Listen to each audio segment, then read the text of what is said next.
Os irmãos, vamos ouvir a palavra de Deus com o pastor Davi. Bom dia, meus irmãos. Convido a amada igreja a abrir na palavra do Senhor, no livro de Atos dos Apóstolos, capítulo 6. Vamos fazer a leitura do versículo 1 ao versículo 7. Atos, capítulo 6, versículo 1 ao versículo 7.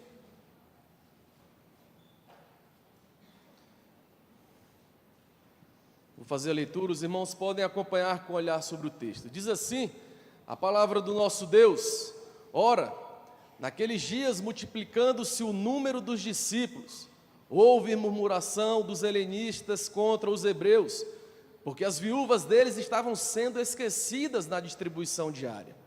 Então os 12 convocaram a comunidade dos discípulos e disseram: Não é razoável que nós abandonemos a palavra de Deus para servir às mesas. Mas, irmãos, escolhei dentre vós 7 homens de boa reputação, cheios do espírito e de sabedoria, aos quais encarregaremos deste serviço. E quanto a nós, nos consagraremos à oração e ao ministério da palavra. O parecer agradou a toda a comunidade, e elegeram Estevão, homem cheio de fé e do Espírito Santo, Filipe, Prócoro, Nicanor, Timão, Parmenas, Nicolau, prosélito de Antioquia. Apresentaram-nos perante os apóstolos, e estes, orando, lhe impuseram as mãos. Crescia a palavra de Deus, e em Jerusalém se multiplicava o número dos discípulos. Também muitíssimos sacerdotes obedeciam à fé. Vamos orar. Senhor nosso Deus, nos colocamos na Tua santa presença, Pai, continuando em adoração, ao ouvir com atenção, ao ouvir com amor, ao ouvir com fé a Tua santa palavra. Por isso, Deus amado, nos abençoa, transforma os nossos corações, nos dá entendimento dos Teus caminhos, nos ajuda, Pai, a ser uma igreja que ama cada vez mais ao Senhor e cumpre o chamado do Senhor nesse mundo. Essa é a oração, Pai, que nós fazemos, na confiança da ação do Teu Santo Espírito que habita no meio de nós. Amém. Meus irmãos,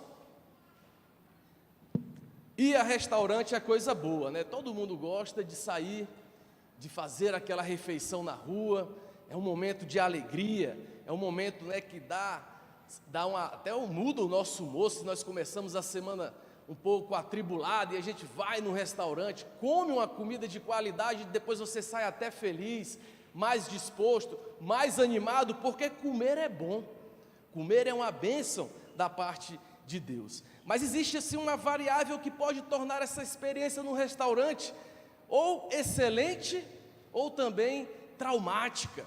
E nem estou falando da comida em si, estou falando, meus irmãos, do atendimento do garçom. Se nós vamos a um restaurante e ele está um pouco vazio, a gente já fica mais animado, sabendo que vai ter um momento ali tranquilo, que vamos ser bem atendidos. E ainda mais quando a gente pega aqueles garçons que são animados, que são experientes, que conhecem o cardápio e que não precisa nem a gente levantar a mão, basta a gente começar a procurar eles com os olhos, o olhar cruza e ele já chega: Senhor, precisando de alguma coisa? A gente já fica: poxa, aqui o lugar é bom, viu?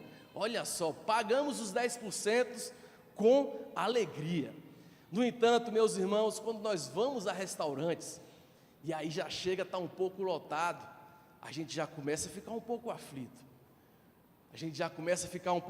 Porque a gente não pode nem escolher o lugar onde vai sentar, e aí se colocam a gente no setor de um garçom novo, um garçom inexperiente, um garçom que mal conhece o cardápio. Começa o sofrimento, porque a gente levanta a mão, ele não vê, a gente chama ele de amigo, chama ele de chefe, chama ele de vários adjetivos e nada funciona aqui, porque parece que ele até desvia o olhar quando vê você chamando ele.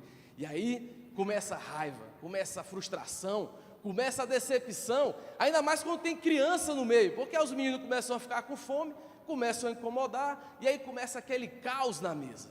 Uma experiência que era para ser agradável, abençoadora, se torna algo, meus irmãos, frustrante. E o nosso texto fala de algo parecido com isso, meus irmãos. O nosso texto fala de algo que vai nesse rumo. Um teólogo diz, inclusive, que há um aspecto na vida da igreja local, que é como comer num restaurante.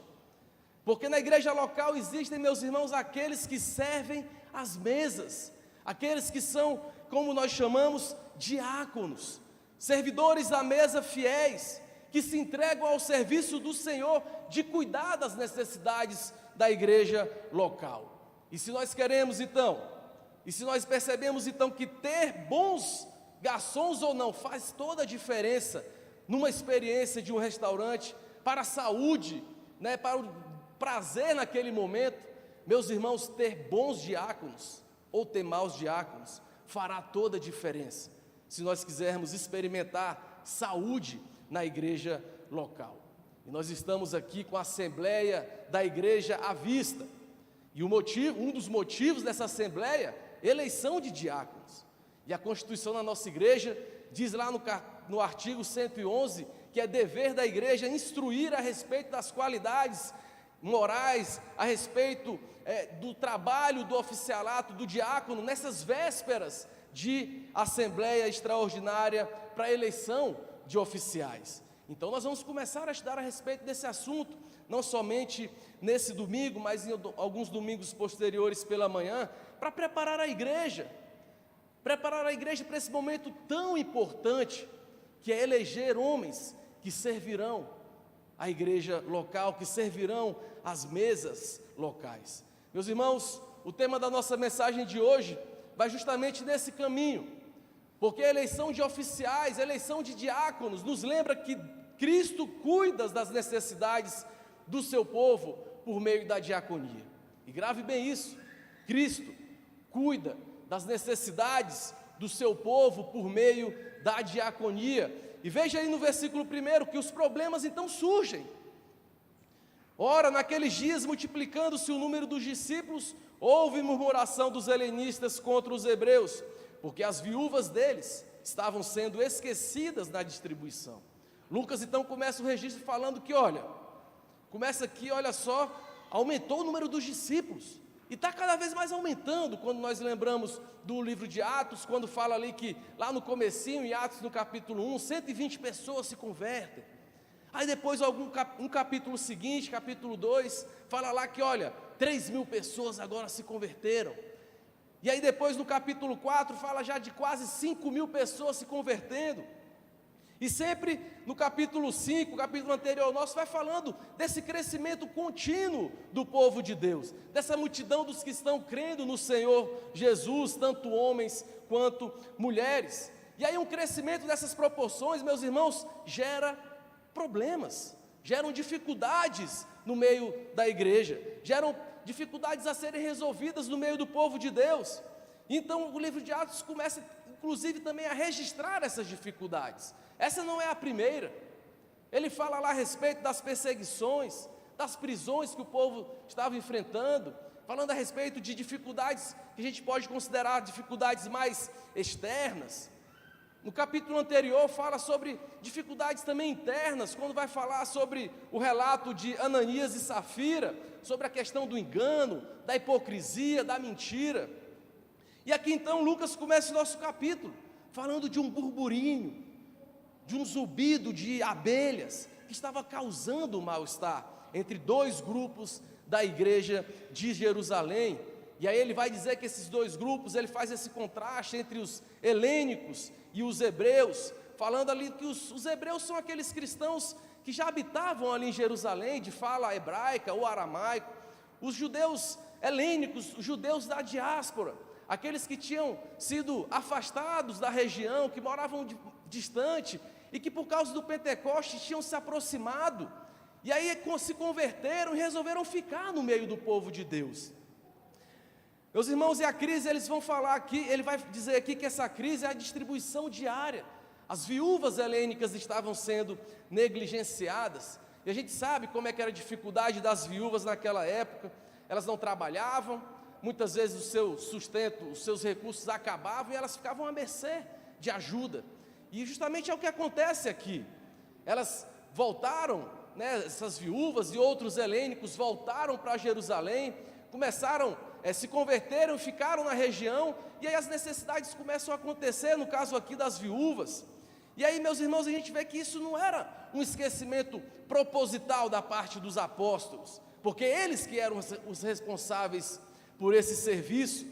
Em Atos, no capítulo 4, versículo 35 ao 37, a gente lê aquele relato que os irmãos depositavam aos pés dos apóstolos as ofertas, eles recolhiam e distribuíam conforme cada um tinha necessidade.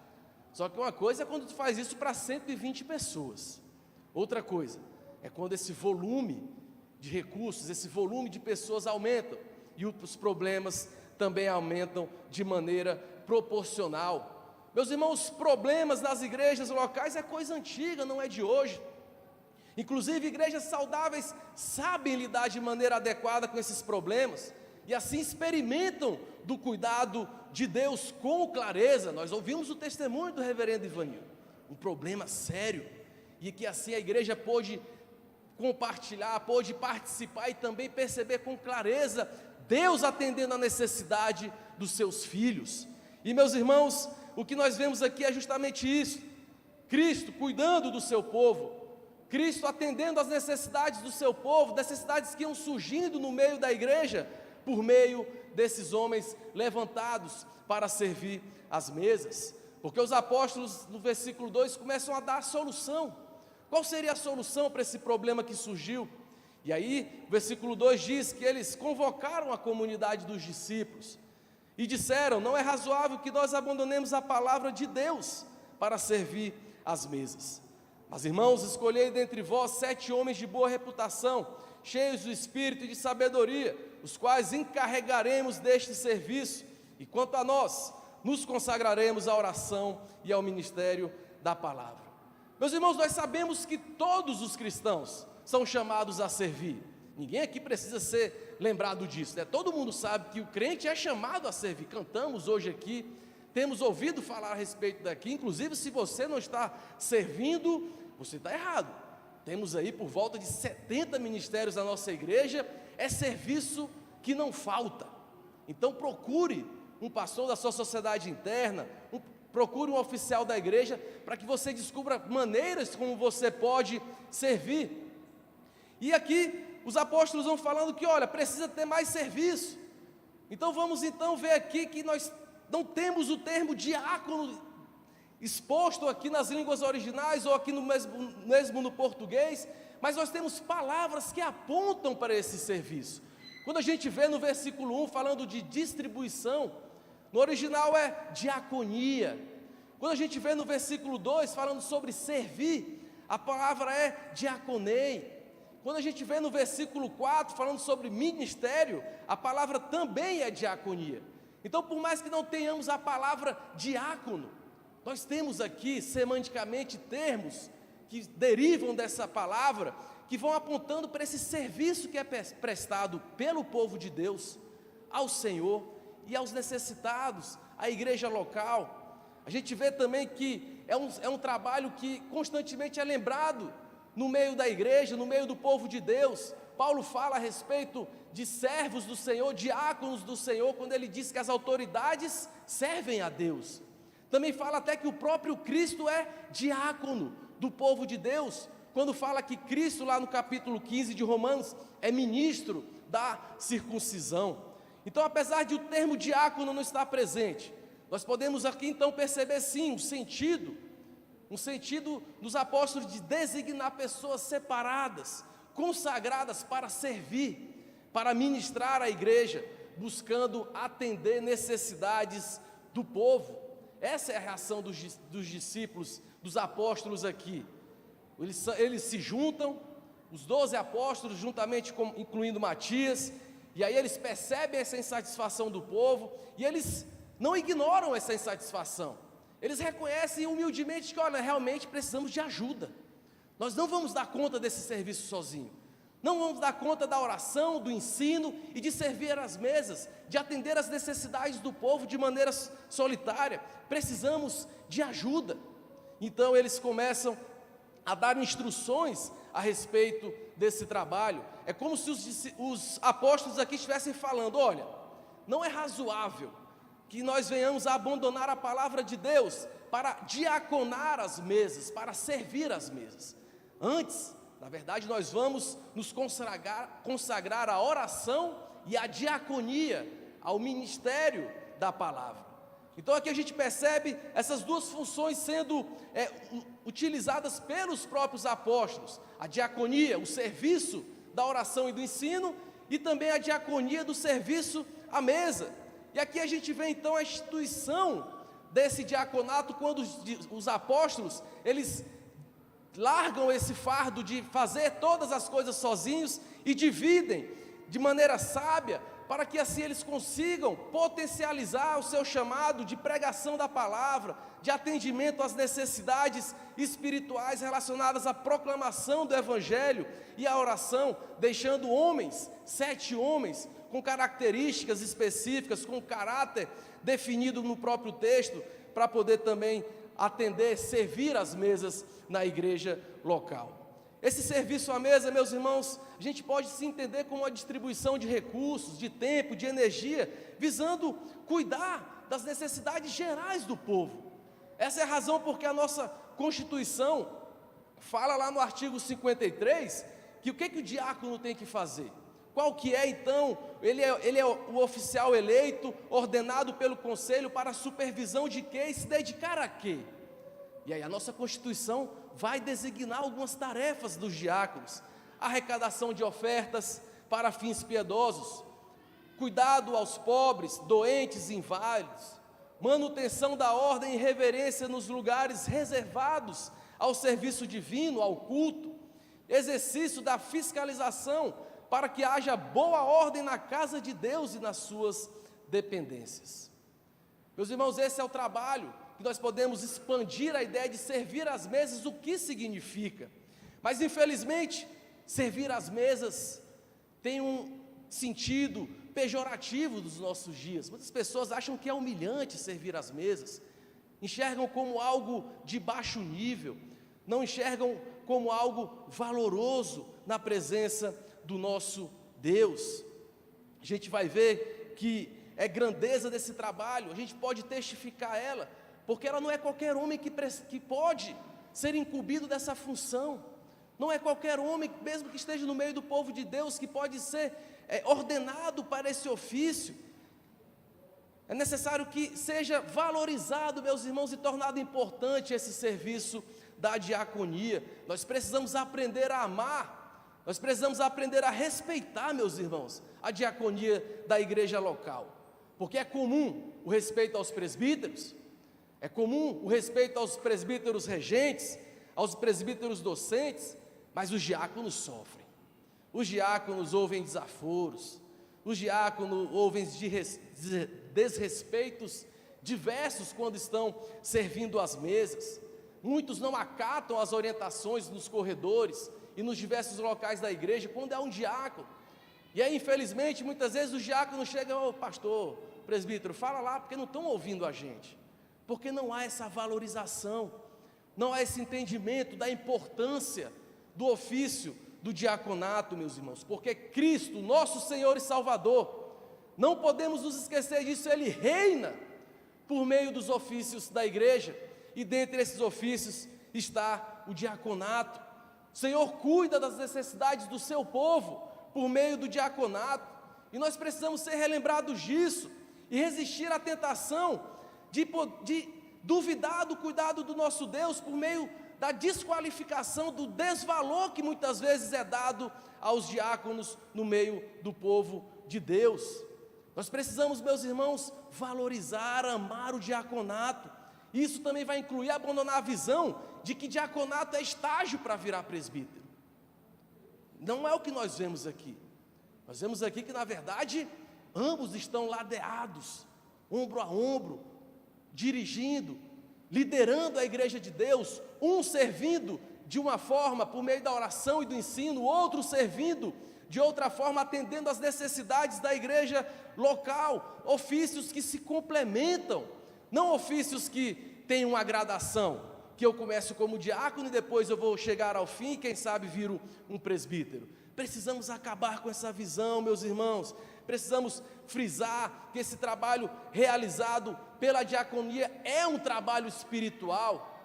Por mais que sejam atendidos necessidades muitas vezes físicas, isso é um trabalho espiritual, como nós veremos mais claro adiante, por meio dos critérios claros e bem estabelecidos de como deveria ser o caráter desses 7 homens escolhidos para ter o privilégio e a responsabilidade de ocupar esse ofício. Cristo, meus irmãos, foi um exímio diácono. O nosso Senhor e Salvador não veio para servir, não veio para ser servido, ele veio para servir. E ele se humilhou, se esvaziou, assumiu forma de servo. Então, diáconos, precisamos olhar para a função do diaconato, para esse oficialato, como algo grandioso.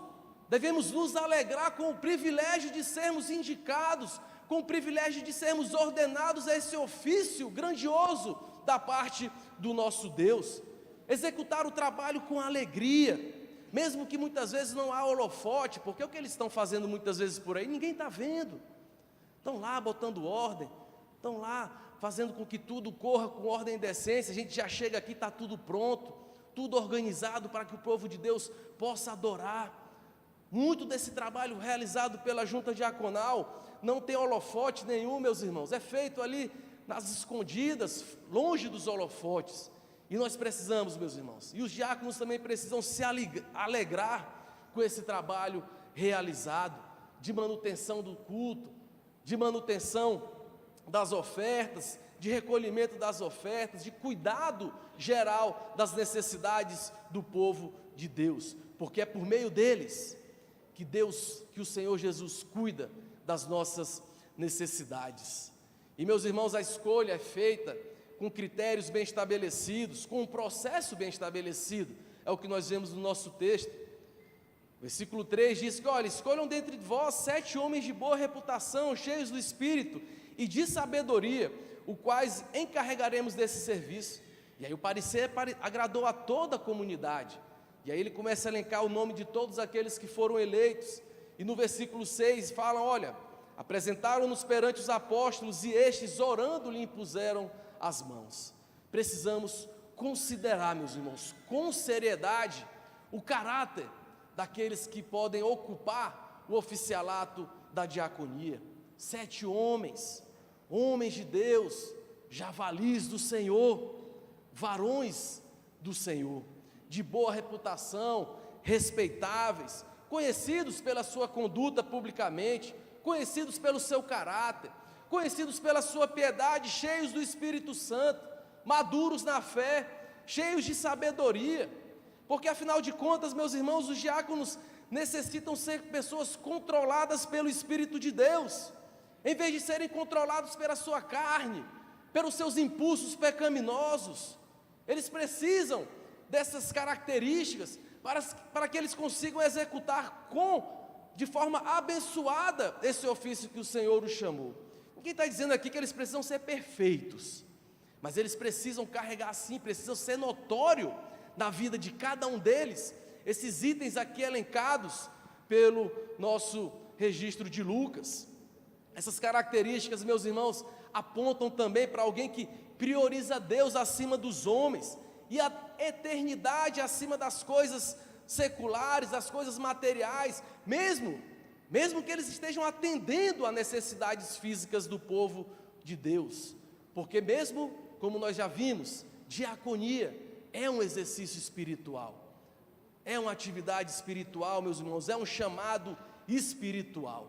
A nossa Constituição fala que a respeito, compete à junta diaconal, das competências é tomar conhecimento da existência de necessidades, principalmente entre os membros da igreja, visitá-los, instruí-los e confortá-los espiritualmente, bem como auxiliá-los nas suas necessidades dentro das possibilidades da igreja, examinando cautelosamente a fim de verificar a real existência das necessidades alegadas. Como que um homem sem estar cheio do Espírito Santo, como que um homem que não tem sabedoria vai conseguir atender essas demandas? Como que um homem de boa reputação, Um homem sábio vai visitar a casa de alguém e vai conseguir discernir se a necessidade que precisa ser atendida ali inicialmente são recursos financeiros. Como que um homem sem sabedoria, sem estar cheio do Espírito Santo, vai conseguir dar bons conselhos para o irmão necessitado? Sobre, muitas vezes, olha, procura um emprego. Você não precisa, né, de ajuda financeira, meu irmão, você precisa de um emprego. Você precisa deixar de ser preguiçoso e trabalhar.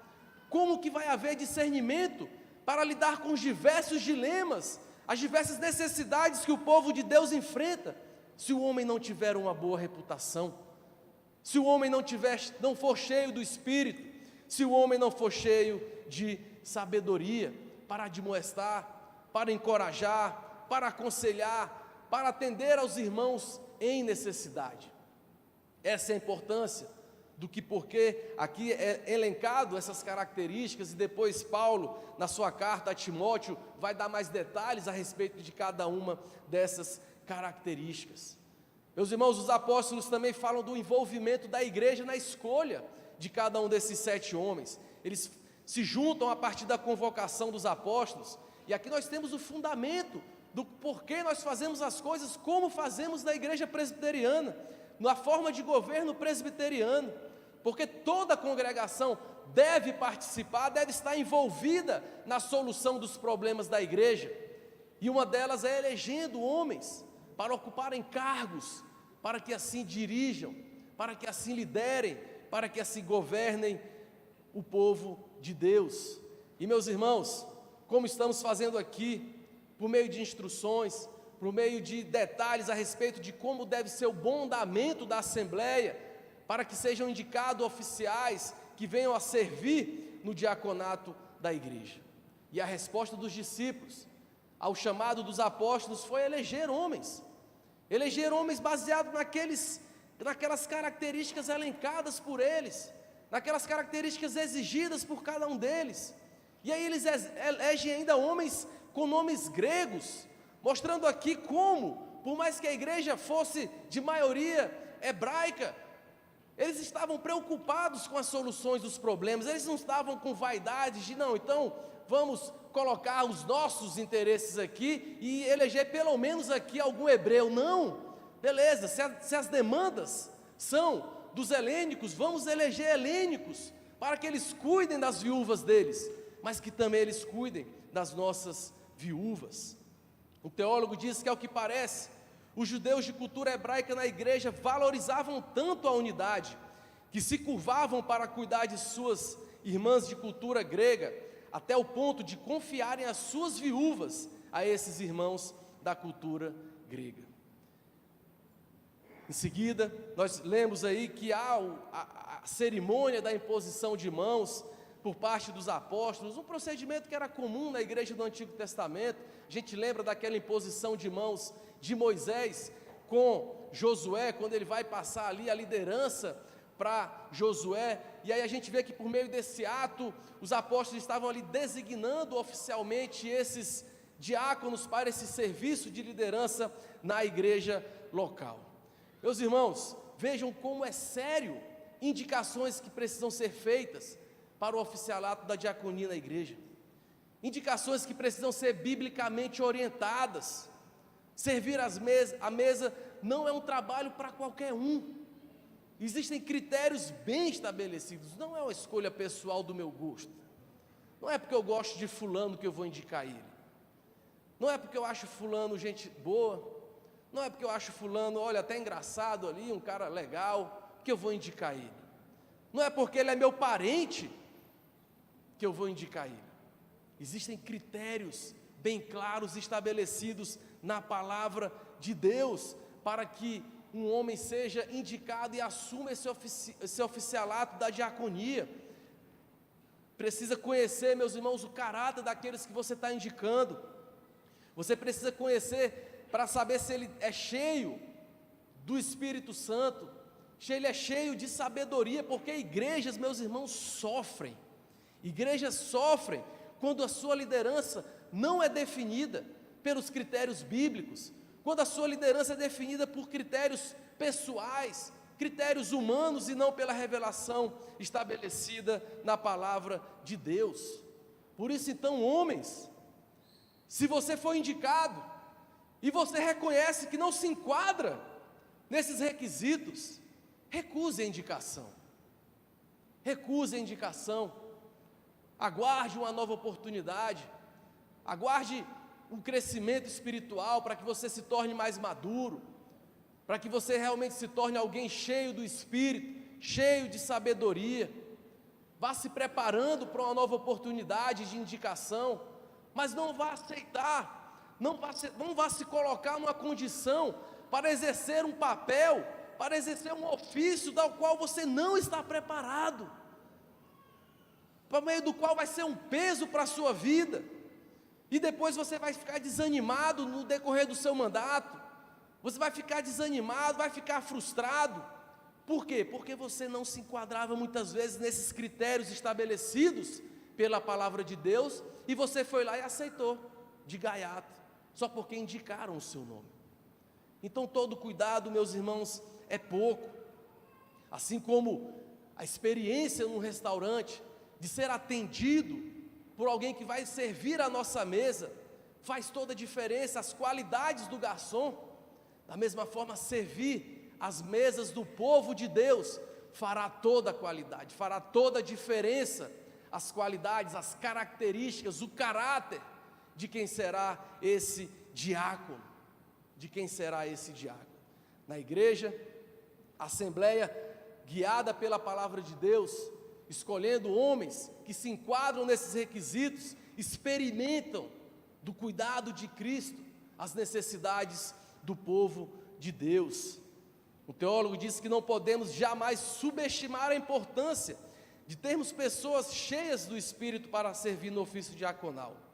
Se os próprios apóstolos, homens com excepcional vocação e dons, viram a importância crucial de se ter cristãos assim, cheios do Espírito para servir nesse cargo, quanto mais necessitaremos nós da companhia de tais associados no Evangelho, aprendendo a identificar e a orar por tais homens. Nossas congregações serão fortalecidas. E esse é o resultado que nós vemos no versículo 7, porque crescia a palavra de Deus, e em Jerusalém se multiplicava o número dos discípulos, também muitíssimos sacerdotes obedeciam à fé. A diaconia, meus irmãos, é uma obra silenciosa, mas é uma obra poderosa. É uma obra poderosa porque diáconos são indispensáveis no corpo de Cristo e para o seu crescimento, para a expansão do reino do nosso Deus. Embora muitas vezes se concentrem em necessidades físicas, administrativas, carregam implicações espirituais eternas, porque por meio do trabalho desses irmãos, desses 7 irmãos aqui, a igreja cresceu. E aqui a harmonia com que há entre o chamado diaconal e o chamado do presbítero, no caso, há esse florescimento do Evangelho. Lucas, inclusive, estrutura o texto de maneira a deixar claro isso. Há uma demanda, e ao atenderem essa demanda biblicamente, a igreja cresce, a obra do Senhor é realizada, o serviço à mesa é realizado, as necessidades do povo de Deus é atendido. E, meus irmãos, precisamos que Cristo cuide das nossas necessidades, e Ele faz por meio da diaconia eleita, por meio de homens que se enquadram nos critérios estabelecidos pela palavra e confirmada pela Assembleia do povo de Deus. Não podemos esquecer dessa verdade. Não estamos sozinhos nessa peregrinação espiritual rumo a Canaã celestial.